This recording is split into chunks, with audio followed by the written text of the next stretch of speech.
Les personnes qui ont des projets d'adaptation et d'accessibilité au niveau de l'association bénéficient de l'intervention en fait, d'un ergothérapeute. Et on va dire il y a deux étapes.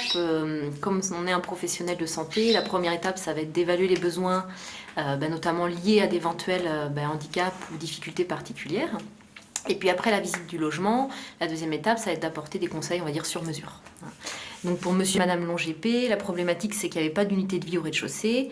Et puis grâce aux travaux, aujourd'hui on a une chambre qui a été aménagée, un espace WC qui est suffisamment grand et puis une salle douche. Voilà, on va pouvoir aller voir. Au niveau de l'espace WC, ce qui va être important, c'est d'avoir un volume suffisamment grand parce que s'il y a besoin d'une aide à la marche, aide technique, canne, fauteuil, il faut pouvoir accéder au WC.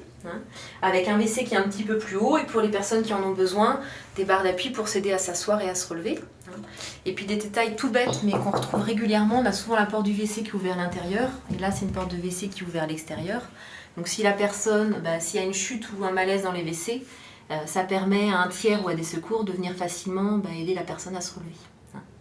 Avec des portes suffisamment grandes. Le bureau a été transformé en chambre, donc tout est de plein pied au rez-de-chaussée, donc il n'y a pas de difficulté particulière, pas de risque de chute.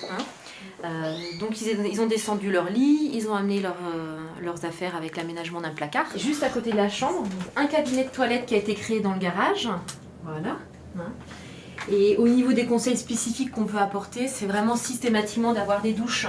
On n'a pas de marche à l'entrée, donc ça s'appelle des douches à l'italienne, avec un espace pour s'asseoir. Et comme au WC, des barres pour s'aider à s'asseoir et à se relever si besoin.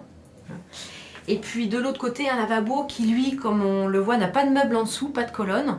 Donc ce qui permet tout simplement à la personne, si elle le souhaite, si elle a des besoins particuliers, de faire sa toilette assise et d'être à l'aise. Donc au niveau des conseils, l'idée c'est que les travaux soient bien pensés pour qu'en cas de besoin, la personne puisse toujours évoluer dans son logement et puis être le plus autonome possible.